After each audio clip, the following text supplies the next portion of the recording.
تحریک انصاف کے سابق رہنما پرویز خٹک صاحب جو وزیر دفاع بھی رہ چکے ہیں، انہوں نے کیا کہا ہے تحریک انصاف کی قیادت سے متعلق اور اس دور حکومت سے متعلق، وہ بھی دیکھیں ذرا۔ حکومت اور عمران خان کی تھی نہیں، وہ تو اعظم خان کی حکومت تھی۔ حکومت اعظم خان چلا رہا تھا، اس نے جو ظلم کیا ہے ہماری پی ٹی آئی کے ساتھ، یہ جو ہمارے MNAs MPAs پھر رہے ہیں یا چھپ رہے ہیں یا بھاگ رہے ہیں، میں ان سے پوچھتا ہوں کیا تمہاری عزت تھی؟ عمران خان نے کبھی تم سے ہاتھ ملایا؟ عمران خان تمہیں میٹنگ کا ٹائم بھی نہیں دیتے۔ پرویز خٹک صاحب سابق وزیر اعلیٰ تحریک انصاف کے، دھرنے کے اہم کرداروں میں سے ایک وزیر دفاع رہ چکے ہیں، ان کا یہ بیان ہے، تو پھر تحریک انصاف دوسری پارٹیز کو کیسے کہے گی کہ آپ کیا چہرہ دکھائیں گے عوام کے سامنے؟ دیکھیں اس طرح ہے کہ علی گوہر صاحب نے بعض باتیں بتائی ہیں، میں آپ کو سمپل ایک منٹ کے اندر بتاتا ہوں۔ پاکستان تحریک انصاف کے آنے کے 1.5 سال بعد پوری دنیا میں کووڈ آیا۔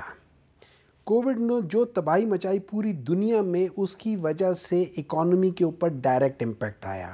اگر جو سمارٹ لاک ڈاؤن جو عمران خان نے شروع کیا تھا، اگر وہ نہ ہوتا تو آج ہماری دنیا، اور جو یہ لوگ کہہ رہے تھے کہ آپ لوگ لاک ڈاؤن کریں جیسے پوری دنیا میں، جیسے آپ کہہ رہے تھے کہ فلانی کی یہ ریسرچ ہے، ان کی یہ ریسرچ ہے، اگر ہم وہ کرتے تو پاکستان تباہ ہو چکا ہوتا۔ خاص طور پہ پاکستان کا جو دہاڑی دار طبقہ ہے وہ تباہ ہو چکا ہوتا ہے۔ ان کو شاید فرق نہ پڑتا۔ مارچ 2020 میں آیا کووڈ، اس سے پہلے 1.5 سال کی ذمہ داری بھی نہیں ہے تحریک انصاف؟ بالکل ہے۔ دیکھیں اس سے پہلے میں آپ کو ایک بات بتا دیتا ہوں۔ میں فرض کریں میں ایک آیا ہوں، پولیٹیکل پارٹی ہے، ہم اپنے منشور کے لحاظ سے ہم نے بعض چینجز، بیسک چینجز لانی تھی ان دا سسٹم، ہم اپنے لحاظ سے اس میں جب بھی آپ کوئی چیز، آج آپ نے اس اسٹوڈیو کو چینج کرنا ہوگا نا، تو یہ اسٹوڈیو اگلے 1 مہینے کے لیے اس سے خراب ہو جائے گا، لیکن اس 1 مہینے بعد یہ اسٹوڈیو جب دوبارہ بنے گا تو یہ اسٹوڈیو اس سے بہتر ہو جائے گا۔ پاکستان تحریک انصاف جب آئی تو 5.74 یا 5.8 کے لحاظ سے جی ڈی پی تھی، ٹھیک ہے۔ پاکستان تحریک انصاف نے بیسک چینجز لائیں، کچھ ہماری مس انڈرسٹینڈنگ تھی،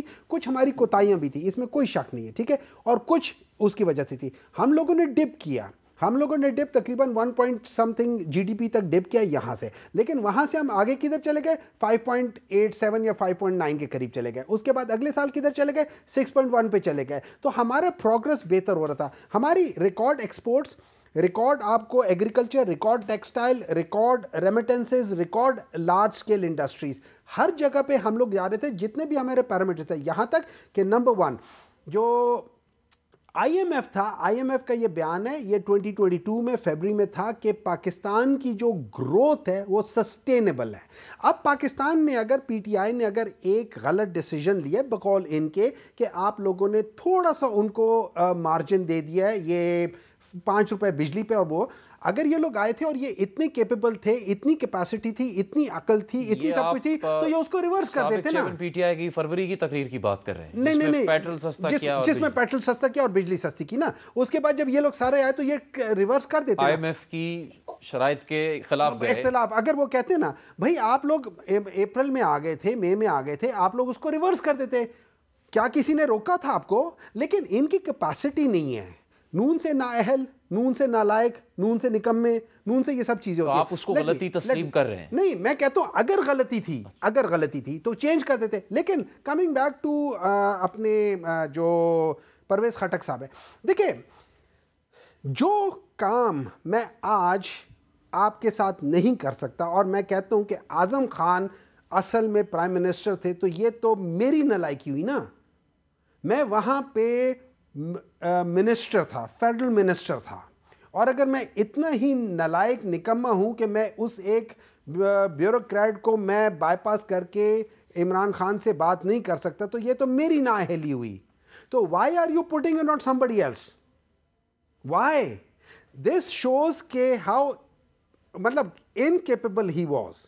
آئی ایم سوری، لیکن یہ میرے لحاظ سے یہ ہوگا کہ آپ یہ بھی نہیں کر سکتے، and you are a federal minister. آپ اس سے اتفاق نہیں کرتے کہ اعظم خان چلا رہے تھے سب کچھ؟ میں بالکل نہیں، دیکھیں اس سے یہ ہو جاتا ہے کسی بھی اس میں آپ کے اس میں آپ نے تو مجھے کال نہیں کیا نا، آپ کے اسسٹنٹ نے مجھے کال کیا اینڈ آئی کوآرڈینیٹڈ ود ہم. Azam Khan is principle secretary, every thing goes through ہم, بٹ دیٹ ڈزنٹ مین تو بات نہیں ہوگی, یہ تو ایک مجموعی طور پر. سر میں ایک مثال دے رہا ہوں نا, دیکھیں اس طرح ہو جاتے ہیں, there are example, so I am giving an example کہ نارملی کیا ہوتا ہے, ان کے تھرو ساری چیزیں جاتی ہے. اب جو پرائم منسٹر ہے اس نے تو فون کر کے نہیں کہنا نا کہ ہمایوں تم ادھر آ جاؤ, ہمایوں تو ان کے تھرو جا رہا ہوں گا, لیکن میرے اندر اتنی ہمت ہونی چاہیے کہ میں ادھر جاؤں, میں پوچھوں کہ, اور ایسے لوگ ہیں, میں آپ کو مثال دیتا ہوں, ایسے لوگ ہیں کہ جن کو جب اعظم خان صاحب کہتے تھے کہ یار اس وقت پرائم منسٹر صاحب بزی ہیں, وہ کہتے تھے اچھا تھینک یو ویری مچ, وہ اندر چلے جاتے تھے اور بات کر لیتے تھے. تو آپ کے اندر بھی دم ہونا چاہیے نا. تفصیل آپ سے لیں گے.